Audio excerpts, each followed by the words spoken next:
வியாசக பகவான் கீதாசாரம் என்ற நிலையில் கண்ணினுடைய இயக்கங்களை உணர்த்தப்படும் பொழுது, தீமையான உணர்வுகளை சந்திக்கும் பொழுது நம்முடைய கண்களின் நினைவு எங்கே இருக்க வேண்டும் என்பதை அதோ வருகிறான் நாரதன் என்று அந்த துருவ நட்சத்திரத்தின் உணர்வுகளை நுகரும்படி உணர்த்தியதை நமது குரு விளக்கமாக நமக்கு கொடுத்துள்ளார்கள். அதே சமயத்தில் குரு மாமகர்ஷி ஈஸ்வராய குருதேவர் எமக்கு இது போன்ற உண்மைகளை தெரிய வைப்பதற்காக காடுகளுக்குள் அழைத்து சென்று, அதாவது பல லட்சம் ஆண்டுகளுக்கு முன் வாழ்ந்த புலையர்கள் என்று சொல்லக்கூடிய, இன்று புலஸ்தியர்கள் என்று சொல்கின்றமே, அவர்கள் அனைவருமே இப்படி தன் கண் புலனறிவாலும் நுகரும் ஆற்றல் கொண்டுதான் ஒவ்வொரு பச்சிலைகளுக்கும் என்ன ஆற்றல் இருக்கின்றது என்பதை சந்தர்ப்பத்திலே கண்டுணர்கின்றார்கள். இந்த பச்சிலை மனிதனுக்கு உகந்தது என்றால் அதை எடுத்து வைத்துக் கொள்கின்றார்கள். இந்த பச்சிலையால் உடலில் வரக்கூடிய வலியோ மற்ற நோயோ நீங்குகிறது என்றால் அதையும் எடுத்து வைத்துக் கொள்கின்றார்கள். இந்த பச்சிலையால் மனிதனுக்கு தீங்கு விளைவிக்கிறது என்றால் அதை ஒதுக்கி விடுகின்றார்கள். அதே சமயத்தில் மற்ற உயிரினங்களுக்கோ சில விஷ ஜந்துகளுக்கோ அவைகள் எதிர்ப்பதமாக இருந்தால் அதை எடுத்து அவ்வாறு பாதுகாப்பாக வைத்துக் கொள்கின்றார்கள். குருநா இதையெல்லாம் காட்டுகின்றார். அதே போன்று ஒரு இடத்திலே கீரியும் பாம்பும் சண்டையிடுவதை சுட்டிக்காட்டி, இந்த பாம்பினுடைய விஷம் கீரியினுடைய உடலிலே பாய்ந்த பின் கீரி என்ன செய்கிறது என்று அதை உற்று நோக்கும்படி செய்து அந்த கீரி உடனே சண்டையை நிறுத்திவிட்டு, அதற்கு யாரும் சொல்லிக் கொடுக்கவில்லை, ஆனால் விஷம் பாய்ந்த உடனேயே தன்னை தற்காத்துக் கொள்ளக்கூடிய சிந்தனை வருகின்றது. சண்டையை நிறுத்துகின்றது, நாலாபுரமும் சுவாசிக்கின்றது. சுவாசித்து ஒரு திசையிலே ஓடுகின்றது. குரு என்னை பின்தொடர்ந்து செல்லும்படி செய்து அது என்ன செய்கிறது என்று உற்று பார்த்தால் அது ஒரு பச்சிலை மீது புரள்கின்றது. அதை கடித்து தின்கின்றது. அந்த பச்சிலையை கடித்து தின்று அதில் உடலிலே பறந்த பின் பாம்பினுடைய விஷம் இதனுடைய உடலிலே ஊடுருவியது. அது முறிகின்றது. அந்த உணர்வோடு வேகமாக வந்து பாம்பையே அது கடித்து இரண்டாக துண்டாக்கி விடுகின்றது.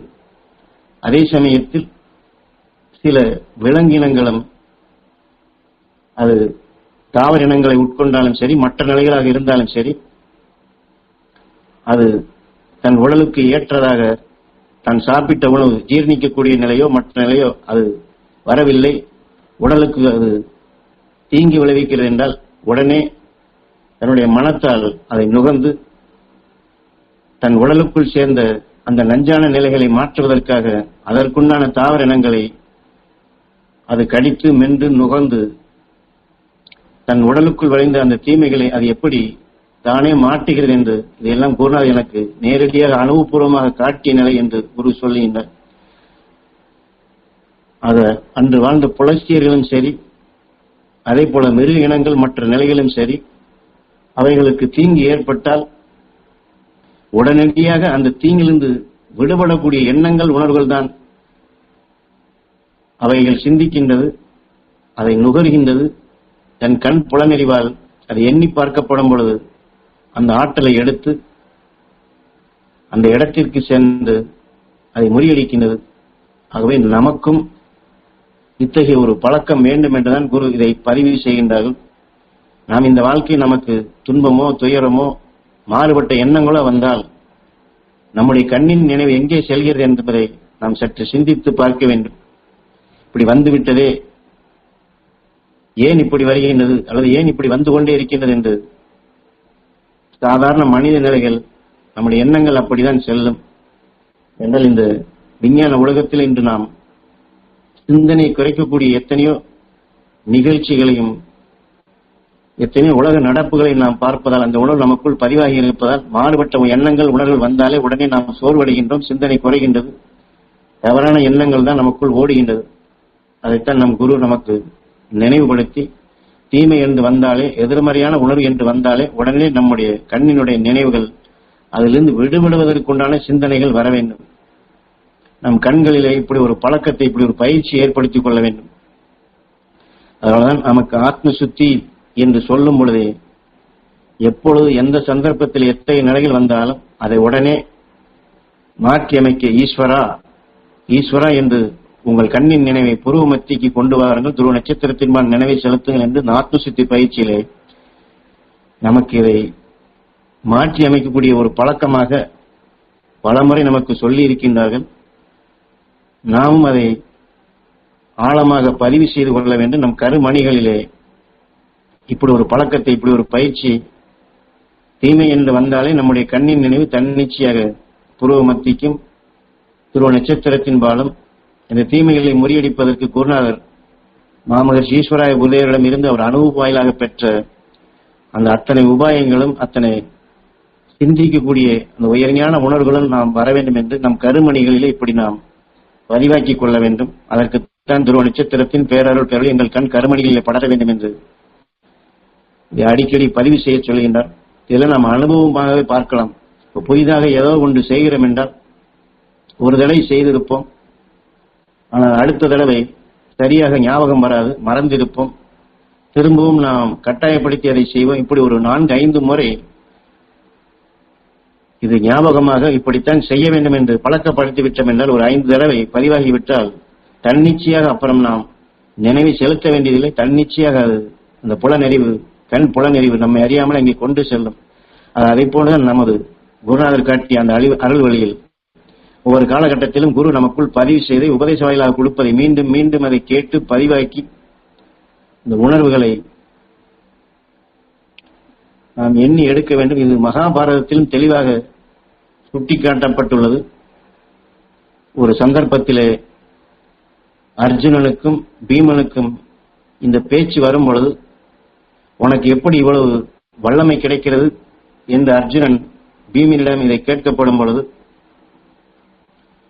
என்றால் புராணத்தில் இதை படித்திருக்கலாம் ஒரு சிலர், இரவு நேரத்திலே பீமன் சமையல் அறைக்கு சென்று அந்த இருளான இடத்திலேயே அமர்ந்து அவன் உணவை உட்கொள்வான் என்று படித்திருப்போம். இதைத்தான் அங்கே சொல்லுகின்றான். கை இருக்கின்றது, உணவு அங்கே இருக்கின்றது, வாய் இங்கே இருக்கின்றது, எதற்கு அங்கே வெளிச்சம் வேண்டும்? நிச்சயமாக நான் எடுத்து சாப்பிட்டுக் கொண்டே இருக்கின்றேன் என்று அவன் அர்ஜுனனுக்கு பதில் சொல்வான். அது அதை போன்றுதான் நம் கண்களுக்கு வெளியிலே நடக்கக்கூடிய துன்பம், துயரம்தான் அல்லது வேதனையான நிலைகள் தான் கண்ணுக்கு தெரிகிறது என்றாலும், அந்த பீமன் அர்ஜுனனுக்கு உனக்கு எப்படி இந்த பலம் கிடைத்தது என்று அவனிடம் கேட்டு அவன் விளக்கமாக பதில் சொல்வது போன்று நம்முடைய கண்ணின் நிலைகள், புறநிலைகள் சிக்காது துருவ நட்சத்திரத்தின் நினைவை செலுத்தி உயிரான ஈசனிடம் வேண்டி குரு காட்டிய வழியில் அந்த உயர்ந்த சக்தியை பெறுவேன், தீமையிலிருந்து விடுபடுவேன், இந்த தீமையிலிருந்து விடுபடக்கூடிய சக்தி இந்த சந்தர்ப்பத்தில் எனக்குள் வலு கூட்டிக் கொள்வேன் என்று ஏற்கனவே குரு உபதேசித்தது போன்று அரசர்கள், மற்ற அரசர்கள் தங்களை விஷம் கொடுத்து தாக்கிவிடாதபடி தன்னை தற்காத்துக் கொள்வதற்காக அவர்கள் எப்படி விஷத்தை சிறுக சிறுக சேமித்துக் கொண்டார்களோ, இது போன்ற நாம் இந்த வாழ்க்கையிலே எப்பொழுதெல்லாம் காலையிலிருந்து இரவு வரை இது ஒரு தீமை செய்யக்கூடிய உணர்வு, துன்பமூட்டும் உணர்வு, எதிர்மறையான உணர்வு நாம் சந்திக்கும் பொழுதெல்லாம் துருவ நட்சத்திரத்தின் பேரலை சிறுக சிறுக கூட்டக்கூடிய சந்தர்ப்பமாக அதை மாற்றி அத்தகைய ஒரு நினைவை, அத்தகைய ஒரு விழிப்புணர்வை, அத்தகைய ஒரு சிந்தித்து செயல்படக்கூடிய நிலைகளை நாம் பதிவாக்கிக் கொண்டே வந்தோம் என்றால்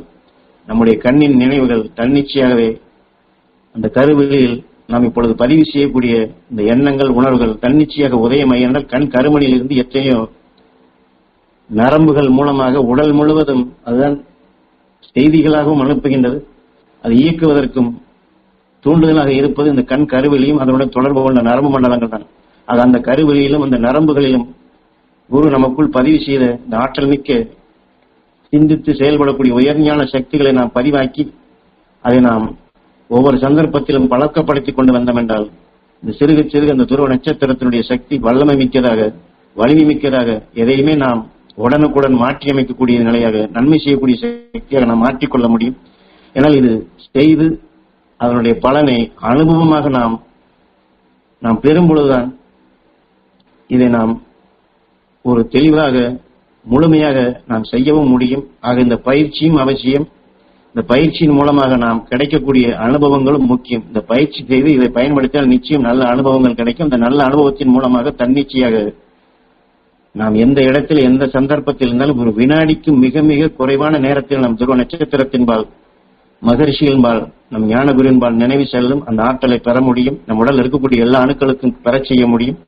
நமக்கு மட்டுமல்ல, அந்த இடத்தில் நாம் யாருக்கு மற்றவர்களுக்கோ துன்பமோ துயரமோ அல்லது அவர்களுக்கு ஏதாவது உதவி செய்ய வேண்டும் அல்லது நல்ல வழியை காட்ட வேண்டும் என்றாலும் உடனுக்குடன் லவா குசா என்று வான்மீகி சீதா தேவனுடைய கருவிலே விண்ணுலக ஆற்றலை எப்படி அவர் ஓதி அந்த ஆற்றல் மிக்க சக்திகளாக அந்த விண்ணுலக ஆற்றல் அங்கே கருவுறும்படி செய்தாரோ, அந்த உயர்ந்த உணர்வுகள் நமக்குள்ளும் கருவுற்று இத்தகைய தெய்வ ஆணையாக நம்மை சிந்தித்து செயல்படும்படி நம்மை ஒரு தெய்வீக சக்தியாக நம்மையும் காத்து பிறரையும் காக்கக்கூடிய ஒரு உயர்ந்த சக்திமானாக நம்மை அங்கே உருவாக்கும் இத்தகைய பயிற்சி, இத்தகைய ஒரு பழக்கம், இத்தகைய ஒரு தெளிவான வழிகாட்டுதல் நமக்கு வேண்டும்.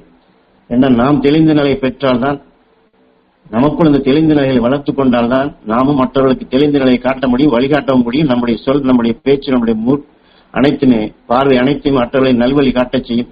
ஈஸ்வரப்பட்டதை உணர்த்தப்படும் பொழுது சாதாரண மனிதர்களுக்கு அவர்கள் வெளியிலிருந்து சுவாசிக்கக்கூடிய சுவாசமும் அவர்கள் வெளிவிடக்கூடிய சுவாசித்து வெளிப்படக்கூடிய சுவாசமும் வித்தியாசமாக இருக்கும்.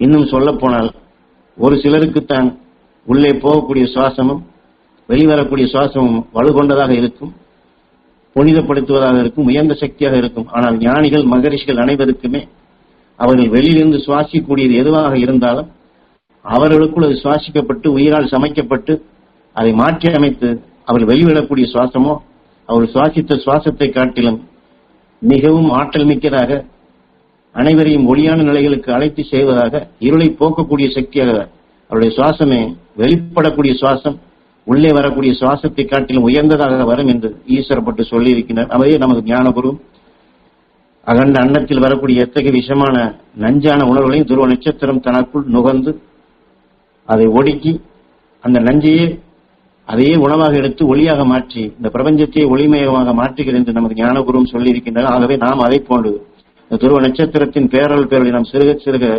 நமக்குள் விளைய வைத்து எல்லா அணுக்களுக்கும் பெறச் செய்து நாம் சுவாசிக்கூடிய சுவாசத்தை காட்டிலும் வெளிவிடக்கூடிய சுவாசம் அந்த மகரிஷிகள் ஞானிகள் வெளிப்படுத்துவது போன்று உயர்ந்த சுவாசமாக, ஒளியான உணர்வுகளாக அந்த மகரிஷி உணர்வுகளை போன்ற நாமும் நம்மை புனிதப்படுத்தி, நம்மை சார்ந்தவரையும் புனிதப்படுத்தி, அனைவரையும் ஒளியான நிலைகளுக்கு அழைத்துச் செல்லக்கூடிய உயர்ந்த சுவாசமாக நாம் அமைந்து கொள்ள, அந்த நிலை வளர்த்துக் கொள்ள நாம் அந்த ஆற்றலை பெருக்கும்.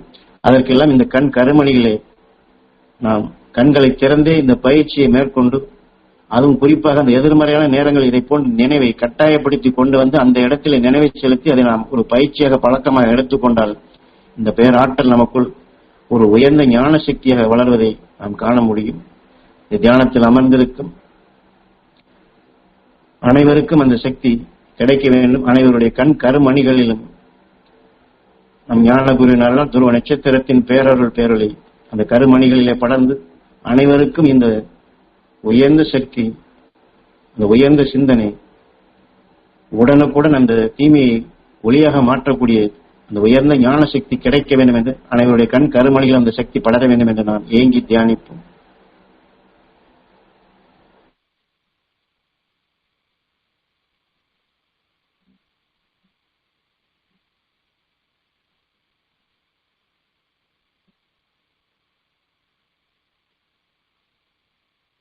துருவ நட்சத்திரத்தின் பேரருளும் பேரொளியும் எங்கள் நரம்பு மண்டலம் முழுவதும் படர்ந்து நரம்புகளை உருவாக்கிய அணுக்கள் அனைத்தும் துருவ நட்சத்திரத்தின் பேரருளும் பேரொளியும் பெற அருள்வாய் ஈஸ்வரா.